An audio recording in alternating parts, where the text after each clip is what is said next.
저는 명문가라 칭송받던 최판서 댁의 안주인 조 씨입니다.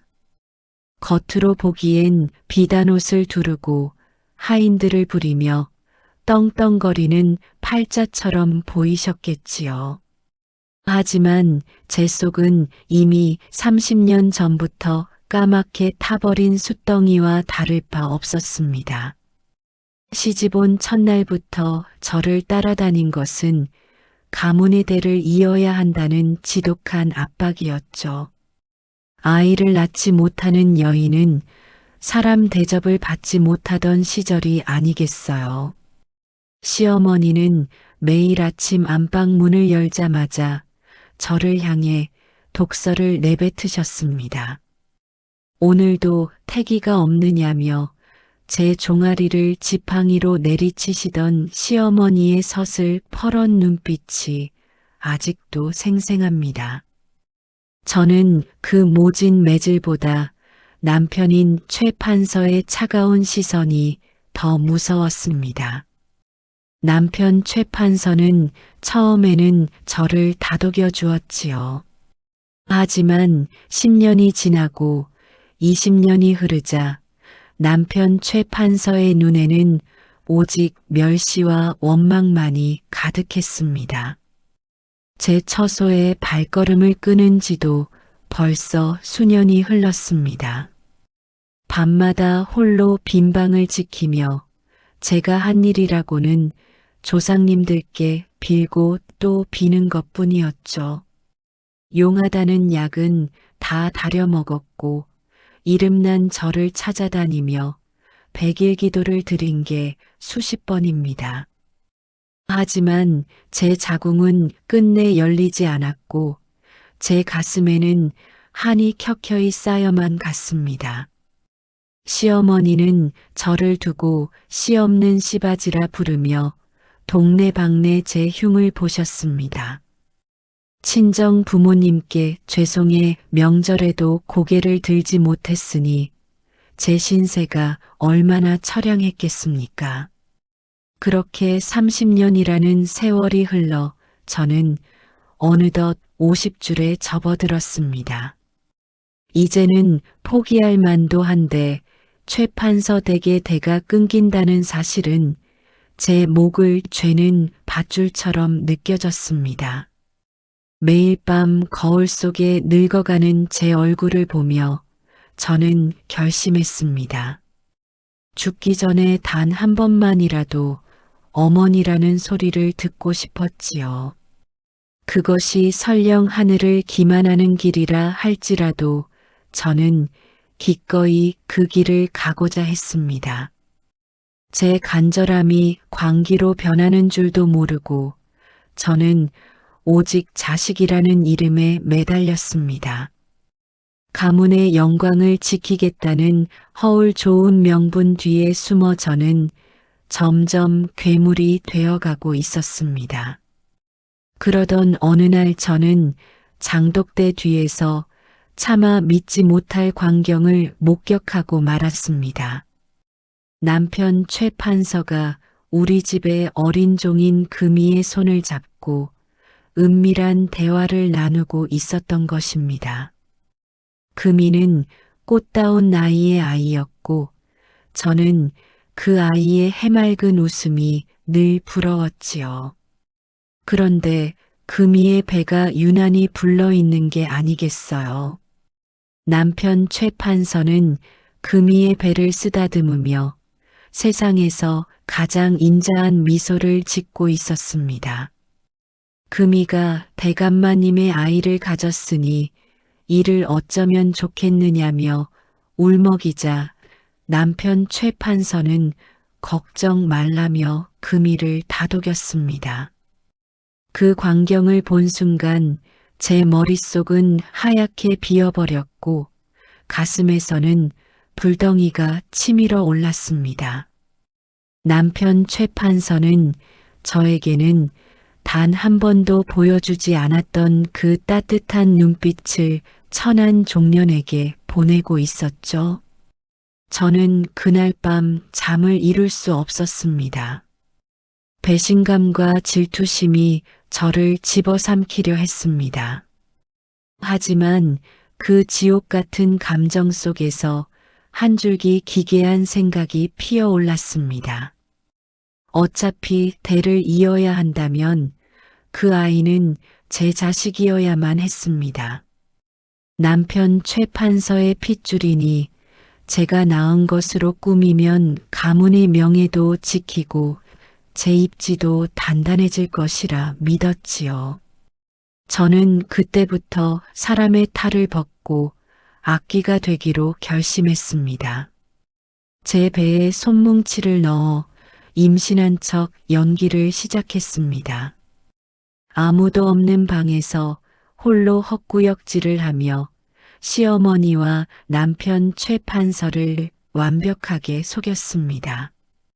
시어머니는 50줄에 찾아온 기적이라며 춤을 추셨고 남편 최 판서도 의심하는 듯 했으나 이내 기뻐하며 제 처소를 찾기 시작했죠.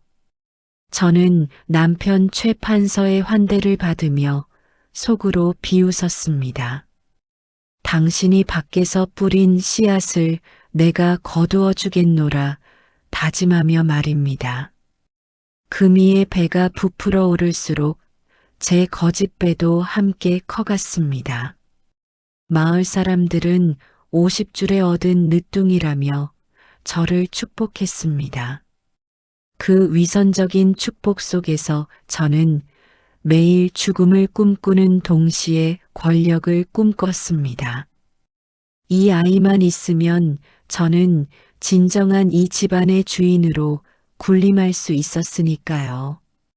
저는 만삭이 된 금이를 산속 깊은 곳에 있는 외딴 별채로 보냈습니다. 아무도 모르게 아이를 가로채기 위한 치밀한 계획이었습니다. 비바람이 몰아치던 어느 깊은 밤 드디어 금이의 산통이 시작되었다는 소식이 들려왔습니다. 저는 미리 준비한 독약을 품에 숨기고 어둠을 뚫고 별채로 향했습니다. 금이는 피를 쏟으며 고통스러워하고 있었고 그 곁에는 갓 태어난 사내아이가 우렁차게 울고 있었습니다. 금이는 저를 보자마자 살려달라며 제 옷자락을 붙잡았습니다. 하지만 저는 차갑게 그 손을 내려놓았습니다. 금이의 고통은 제 30년 세월의 고통에 비하면 아무것도 아니라고 생각했으니까요. 저는 미리 끓여온 미역국에 독을 탔습니다. 그리고 힘들어하는 금이에게 이 국을 마시면 기운이 날 것이라며 억지로 먹였습니다. 금이는 제 눈을 바라보며 마지막 숨을 몰아쉬었습니다. 그 원망 섞인 눈빛이 제 심장을 찔렀지만 저는 멈추지 않았습니다. 아이를 빼앗아 품에 안고 금이의 사체는 별채 뒤편에 묻어버렸습니다. 저는 피 묻은 벤의 저고리를 챙겨 집으로 돌아왔습니다. 산실에서 제가 직접 아이를 낳은 것처럼 꾸미고 온 집안에 아이의 탄생을 알렸습니다. 남편 최 판서는 아이를 안고 기쁨의 눈물을 흘리며 기뻐했습니다. 사흘 밤낮 잔치가 벌어졌고 저는 드디어 가문의 영웅이 되었습니다. 하지만 제 품에 안긴 아이를 볼 때마다 죽어가던 금이의 눈동자가 떠올라 몸서리쳤습니다. 아이의 울음소리는 마치 죽은 어미를 찾는 곡소리처럼 제 귓가를 때렸습니다. 저는 아이를 극진히 보살폈습니다. 그것이 제가 금이에게 할 수 있는 유일한 속죄이자 제 거짓을 완벽하게 만들 방법이었죠. 마을 사람들은 저를 성모라 칭송했습니다. 그 칭찬을 들을 때마다 제 가슴 속에는 칼날이 돋아났습니다. 아이의 돌잔치가 다가올수록 제 불안함은 극에 달했습니다. 낮에는 인자한 어머니의 모습으로 아이를 돌봤지만 밤이 되면 금이의 원혼이 저를 찾아오는 것 같았습니다. 저는 금이의 유품인 비녀와 그날의 피 묻은 베넷 저고리를 장롱 깊숙한 목함에 숨겨두었습니다. 그것을 꺼내보며 참회의 눈물을 흘리는 것이 제 유일한 속죄였습니다. 어느 날 남편 최 판서의 누이가 제가 밤마다 장롱 앞에서 이상한 짓을 한다며 남편 최 판서에게 고해 바쳤습니다. 남편 최 판서는 처음엔 믿지 않았으나 점점 야위어가는 제 모습에 의구심을 품기 시작했죠. 비가 억수같이 쏟아지던 밤 남편 최 판서는 술에 취한 척 제 방을 들이쳤습니다. 저는 장롱 문을 열고 목함을 붙잡고 흐느끼고 있었죠. 남편 최 판서는 제 손에서 목함을 뺏어 들었습니다. 그 안에는 금이의 이름이 적힌 비녀와 핏자국이 선명한 저고리가 들어 있었습니다.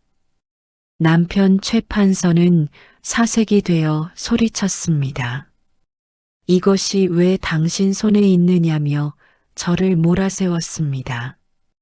저는 더 이상 숨길 힘도 없었습니다. 남편 최 판서 앞에 무릎을 꿇고 모든 진실을 쏟아냈습니다. 이 아이는 대감마님의 핏줄이 맞지만 제가 낳은 것이 아니라고 말했습니다. 제가 금이를 죽이고 아이를 뺏어왔다는 말에 남편 최 판서는 넋이 나간 표정으로 주저앉았습니다.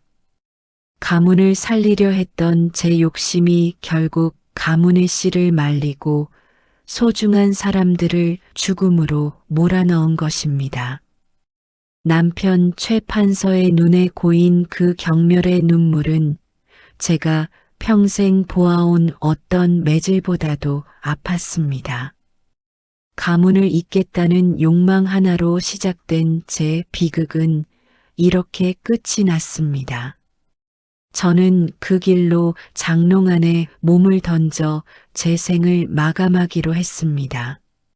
남겨진 아이와 남편 최 판서는 평생 그 끔찍한 진실의 무게를 견디며 살아가게 되겠지요. 인과응보라는 말이 이토록 사무치게 아픈 것인지 미처 몰랐습니다.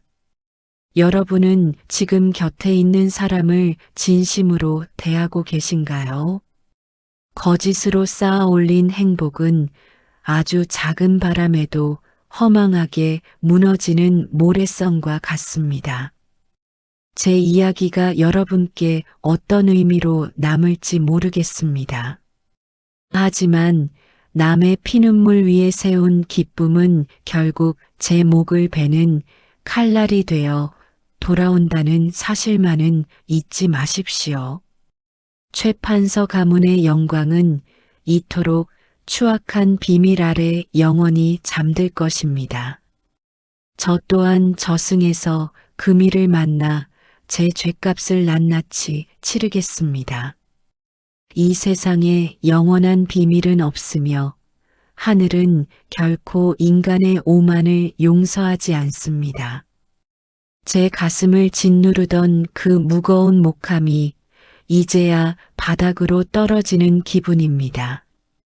비록 제 영혼은 지옥으로 가겠지만 더 이상 거짓의 굴레 속에서 고통받지 않아도 된다는 사실에 아주 작은 위안을 얻습니다.